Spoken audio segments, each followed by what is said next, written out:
US President Donald Trump says this can be the generation to end the country's opioid epidemic. On Thursday, he declared the opioid crisis a public health emergency. And nothing paints a picture of the scale of this epidemic like this next story. 2 teenagers from the same neighborhood died from the drugs within an hour of each other. I spoke with their parents, whose lives have been forever changed. We wanted to have 2 children because we wanted them to have each other. And now Matthew's an only child. I'll never be the person I was. 18-year-old Dustin Manning and 19-year-old Joseph Abraham had so much potential. Those are his football trophies are up there. They had the graduation. He was going camping with his girlfriend. He was in a great place. Joe was a very sensitive young man. He was funny. He had a big heart. In this neighborhood on the outskirts of Atlanta in America's South, a dark sorrow shared by 2 families. At 6:09 a.m. on May 26, paramedics called to this house. Dustin Manning was found dead. Less than an hour later, 800 meters that way, the same situation. Joe Abraham found dead on the floor. 2 teenagers, childhood friends, both victims of the opioid crisis. Started yelling and yelling and yelling. Joe, wake up, man. Come on, man. As I walked through that door, it was just almost surreal. He was on 911 on the phone call. I just came back to him and I said, we can't fix this.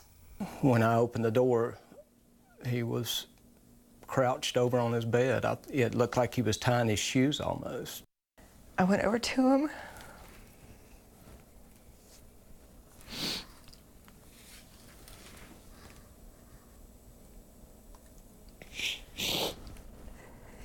And I touched him and he was cold. Dave and Kathi Abraham and Greg and Lisa Manning share the same pain. Their families torn apart. Their sons, teammates in Little League, both started dabbling in drugs in middle school. What drove him, do you think, to the drugs? He told us Partially. that the drugs was what gave him the out. It made him not feel whatever the depression was making him feel. We're giving these opiates to kids who are getting their wisdom teeth out, and they get them and they like them, and then they have, like, you know, the pain ain't there, but they make them feel good, then they take them, and before they know it, they're addicted.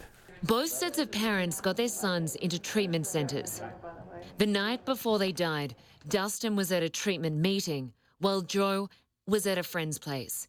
So just to be clear, the boys weren't out together the night before, but it appears that they may have bought these drugs by the same dealer. Exactly. Yes. So it looked like the same pill, essentially, the same wrapping. Yes. Yes.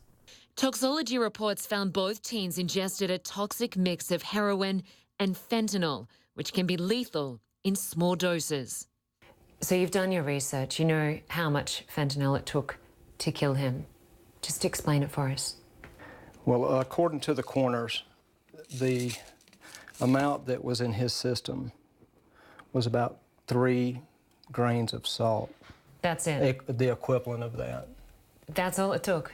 That is all it took fentanyl to kill our son. And it happened pretty quickly? He said within about 20 to 30 seconds after he sniffed it, he was gone. They welcome President Trump's declaration of a public health emergency, which officials say will allow the federal government to waive some regulations, give states more flexibility in how they use federal funds. I think it's a step, maybe a small step, but a step in the right direction. This is happening to middle-class America and to this generation of children. I never thought that I'd never get to see him grow old. You know, it's not the natural order of things. And that's been a real hard pill to swallow. And both sets of parents courageously are doing all they can to spread awareness to help end this epidemic. Well, thanks so much for joining us for this edition of CNN Newsroom. I'm Lynda Kinkade. African Voices is next. But first, I'll be back with the headlines.